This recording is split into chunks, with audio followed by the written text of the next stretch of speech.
यह कहानी बहुत पुरानी है। एक बार राजा अकबर बीरबल से किसी बात पर बहुत नाराज हो गए। वो इतने नाराज हो गए कि उन्होंने बीरबल को राज्य छोड़कर चले जाने को कहा।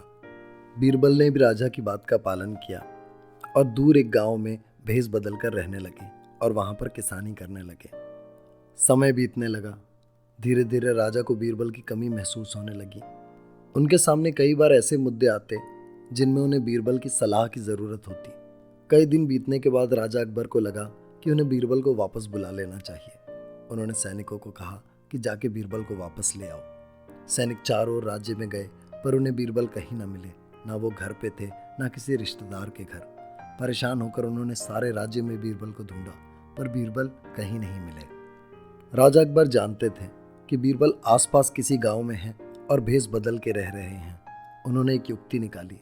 उन्होंने सैनिकों को राज्य के हर गांव के मुखिया के पास भेजा और संदेशा भिजवाया कि एक घड़ा भरकर बुद्धि भेजें और अगर वो नहीं भेज सकते तो एक घड़ा भरकर हीरे जवाहरात भेजें। इस बात को सुनकर सारे गांव के मुखिया परेशान हो उठे। सब सोचने लगे कि घड़े में बुद्धि को कैसे भरा जा सकता है और अगर बुद्धि ना डाले तो इतने हीरे जवाहरात कहाँ से लाएंगे। सब लोग परेशान थे।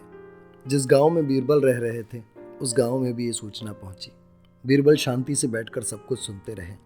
फिर सरपंच के पास गए और बोले, आप ये घड़ा मुझे दे दें, मैं इसमें बुद्धि भर के आपको 1 महीने में लौटा दूंगा। फिर आप उसे राजा को दे आइएगा। मरता क्या ना करता। सबको लगा इसके अलावा कोई हल नहीं, इसलिए उन्होंने घड़ा बीरबल को दे दिया। बीरबल घड़ा लेकर अपने खेत की तरफ चल पड़े जहां उन्होंने तरबूज लगा रखे थे।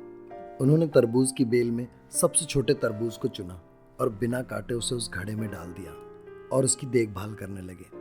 धीरे धीरे वो तरबूज बड़ा होने लगा और वो घड़े के आकार का हो गया। जिस दिन वो घड़े के एकदम बराबर आकार का हो गया, अब उस तरबूज को बिना घड़ा तोड़े निकाला नहीं जा सकता था। इसके बाद बीरबल ने उस तरबूज को बेल से अलग कर दिया और घड़े को सरपंच के पास ले जाकर बोले, आप राजा को ये घड़ा भिजवा दीजिए और साथ में संदेश भिजवाएं कि बुद्धि इसी घड़े में है। बिना फल को काटे और बिना घड़े को तोड़े वो इस बुद्धि को निकाल ले। जब गांव का सरपंच संदेश और घड़ा लेकर बादशाह अकबर के पास पहुंचा तो संदेश सुनते ही बादशाह अकबर समझ गए ये कोई और नहीं बल्कि बीरबल ही है। वो स्वयं गांव आए और बीरबल से माफी मांगते हुए उन्हें अपने साथ वापस ले गए। दोस्तों, हमारे असल जीवन में, आपके जीवन में हमें कभी परिस्थितियों से घबराना नहीं चाहिए। कितनी भी अजीब समस्या हो जीवन में, उसका हल जरूर होता है। बस जरूरत है हमें उसे सोचने की। किसी समस्या के समाधान को सोचते हुए हमें जल्दबाजी से काम नहीं लेना चाहिए, क्योंकि कहते हैं ना, जल्दी का काम शैतान का। हमें शांत दिमाग से बैठ के हर समस्या पर विचार करना चाहिए। हल जरूर निकलेगा, क्योंकि इस जीवन में ऐसी कोई समस्या नहीं जिसका समाधान ना हो। बस जब समस्या हमारे आगे आती है उस वक्त हम कुछ पल के लिए घबरा जाते हैं। ये एक मानवीय स्वभाव है और ऐसा होना स्वाभाविक भी है। आप याद करें अपने जीवन में, जब आखिरी बार आप किसी समस्या के आगे आए हों। जब समस्या आई तो आप बहुत घबरा गए, पर यदि आज आप उस पल को याद करें तो आपको लगेगा कि आप उससे बाहर निकल आए। क्यों? क्योंकि आपने सूझबूझ दिखाई, समय दिया और आराम से उसके बारे में सोचा और आप समस्या से बाहर आए। भगवान ने सभी इंसानों को एक गुण के साथ पैदा किया है। वो गुण है कोशिश का। हमें कोशिश नहीं छोड़नी चाहिए। किसी भी समस्या को सुलझाने की कोशिश कभी नहीं छोड़नी चाहिए।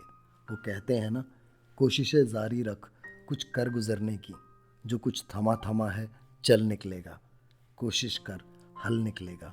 आज नहीं तो कल निकलेगा। आशा करता हूँ ये कहानी आपके जीवन में कोई भूमिका निभा पाए। आप देख रहे हैं निश्वसिता। ऐसी ही प्रेरक कहानियों के लिए जुड़े रहें निश्वसिता से। शेयर करें, सब्सक्राइब करें ताकि प्रेरणा सब तक पहुँचे। धन्यवाद।